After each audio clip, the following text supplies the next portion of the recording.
world. As you already know, my name is Ogbuefi, Eze-Ana, Ugochitubelu, Oraifite. I'm an ancient high priest. I'm onye isi nchụaja na Ugochitubelu na temple. Anyị na-agba afa miri emi n'ụkwazị ọrụ mmụọ dị iche iche. Abụkwazị m onye isi nchụaja na ọdịnala Restoration Evangelical Mission. Bụrụ onye mgbasa ozi ọdịnala Igbo. So you can call me a priest or an evangelist. I will answer. My mission is to help people live better life. N'ụbọchị taa n'oge awa nke eziokwu isiokwu anyị ji wee bịa bụ power of declaration. Ihe nsubi. Yes. Abịa nka ntọwa kọwalụ gị na-enwere ike eji ekwubi okwu. Na-enwere ike eji asụgharị ọfọ. A na-enwe ihe nsubi. Maka na ị kwesịrị ka iputu a stop to ihe ọdachi. To ihe mara ị kwesịrị ịma gị. Ihe mee declaration mee ihe nsubi na ịma anwụnata ọnwụ onye ọzọ. Ịma na o nwere ndị na-anwụ ọnwụ dịrị onye ọzọ. Ịma na o nwere ndị na-ata afụ dịrị onye ọzọ. Ịma na o nwere ezinụlọ nna na-ata afụ maka ajọ ihe ụmụ ya metara. Ịma na o nwere ezinụlọ ụmụazị na-ata afụ nne ma ọ bụ nna metara. Ihe ndị a bụ ihe anyị ga-edebasị anya. But before we dive into today's lecture, important announcement. I want to be child of the temple, echefuna, na annual festival for the children of the temple, September 15th. No people know you're child of the temple, I participate in there. Chat and WhatsApp, I'm going to go to the annual festival. Okay, while the month of August, month ritualize is ongoing. You can join us anywhere you are all over the world. Friends, distance average, but I need you to go to the temple. Two hours and 100 so you to a guy say make the every day do the last day of the month. I check out here on this way and I never check one time check out and the WhatsApp number. I might reach out here 4 years. We have massive testimonies, but we don't share them on social media. I'm going to hide my career. I'm not going to know where.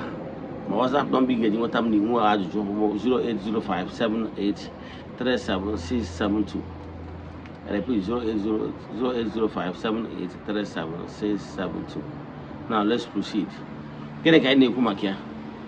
Power of declaration and the nsubi. Can go out on the hill namaro. Only you don't buy an atom.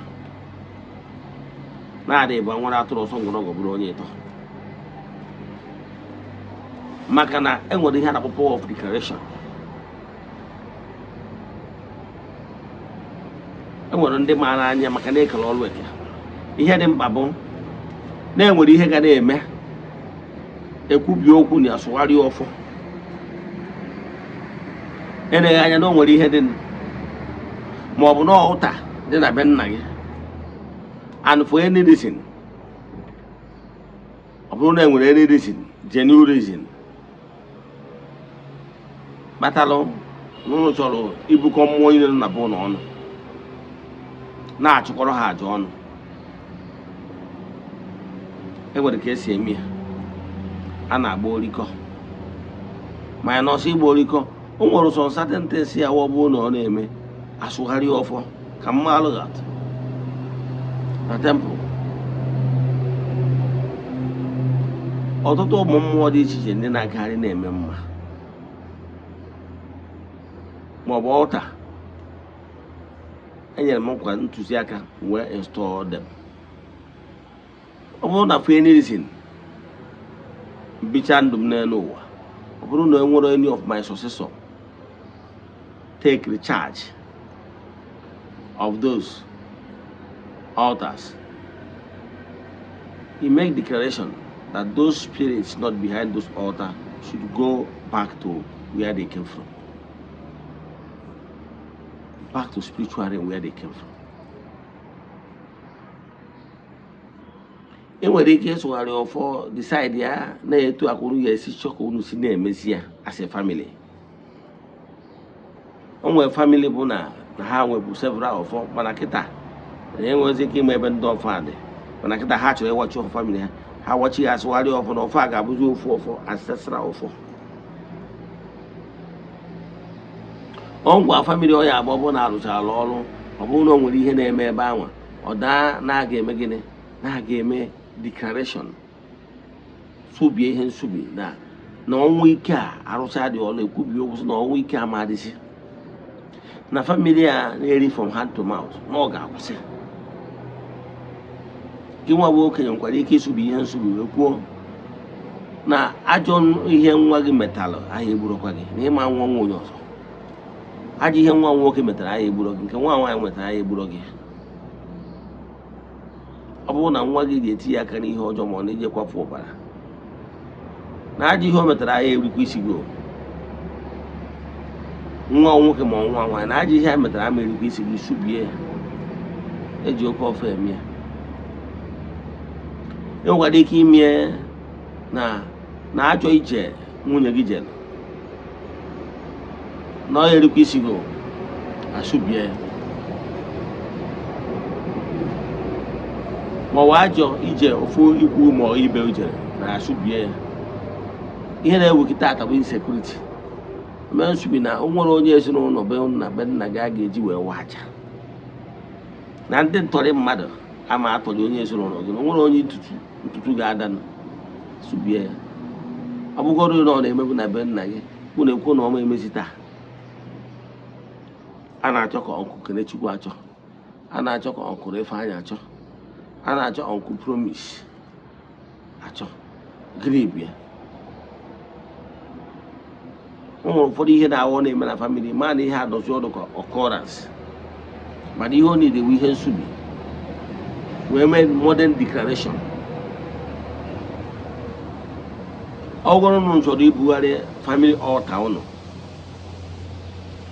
na-etu unu si wee chọọ, mana ọ ga-abụrịrị na ndị niile, maka n'ihi na ya bụ altar bụ altar gbasara ezinụlọ, ihe niile bụ ukwu amụ ụmụ nwoke na ya bụ ga-ezukọta together enwee nkwekọrịta. Ọ bụrụ na unu niile kwekọrịta na from today going forward na-etu akwụ n'isi echukwasị obi dị na be unu etiri ọfụ kwuo na ọ ya awazi n'afa ọ dị n'ọfụ, maka na ife Baịbụl kwuru ya na ebe ọbụla akara dị bụ a na-eto kwekọrịta wee mee mkpebi dị etu na ọ ga-adị ile. Ndị Igbo na-atụkwa n'inu ya na-asị na adị agbakọ kwa nwa n'olu na ọ dị awa n'afa, maka na ọ hazuru me emetere tidi ọfọ subie ihe nsubi si na ihe a ma warata n'afa subigie. Ekwuo na ọnwụ ike na nwaanyị enwere ike ịmụ n'afọ ime subie na nke mere emego na ọzọ ha ya emezi. Famili na-agba mere gị a na-anwụ n'okorobịa. Ịmụkara mgbe buru gboo na-adị anwụ n'okorobịa, na ọ bụrụ na onwe ka nwa okorobịa si gbabiri n'ike wee nwụọ, na na-eje ọha ajụjụ ka amara ihe gburu ya. Ịghọtara ya? So etu a ka esi osi eme. So mgbe ọbụla ị notisiri na o nwere ihe na-agịrị nkụ, mgbe ụfọdụ ihe ndị dị ebe a declaration ndị dị ka ekwubi okwu n'ọnọdụ ọjọọ ahụ, mana ọgwụgwọ bụ ike ọ dị n'oke okwu ọnụ ke dị n'okwu ọnụ, maka ndị e nyere ya bụ onyinye amara iji na-ekwubi okwu udo obi dị. Ịfụrụ mgbe Ana na di Ezeana na-achọ nwa wee jee na mmemme Shilo annual festival, onye nchụaja na-akpọ nnukwu onye nchụaja na-akpọ Eli lechara anya sị anya a na-enwe na mma sị onye nwe m na nwakwa m ya ṅụrụ, kama na etu ya si di ya n'obi ka a chi bịa n'ihu Chineke ka ya dowe obi n'iru isi ya bụ Chineke. O wesị ya na ngwa na anụdo ka Chineke mezuoro gị ihe yọrọ ya.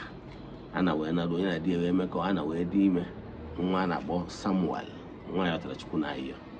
Gịnị ka m na-ekwu maka ya? Mmadụ nwere ike ikwubi okwu n'isi gị ọbịa na mmezu, mana ihe ị ga na-ekwu bụ ka okwu a na-ekwubi n'isi gị bụrụ okwu ọma.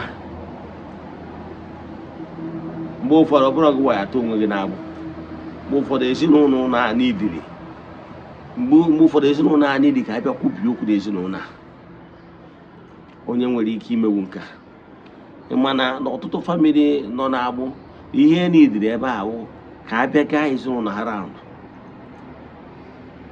by just matching. Iche na deliverance bụ sọsọ abịa ka a na-eme ka mashin. No, enwere a called one.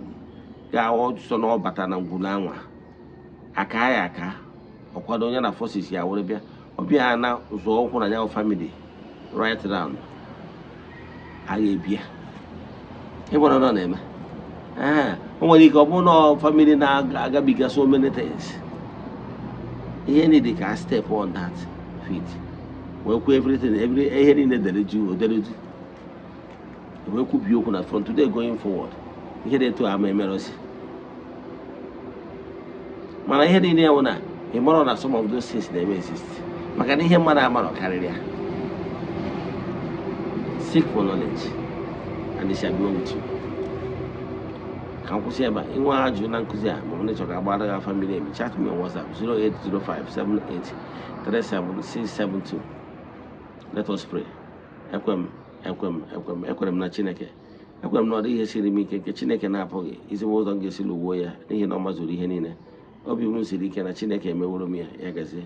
May the blessings of Chukoga Premier be with you all. May you be protected and may you be blessed now and forevermore. Like I say, you don't run.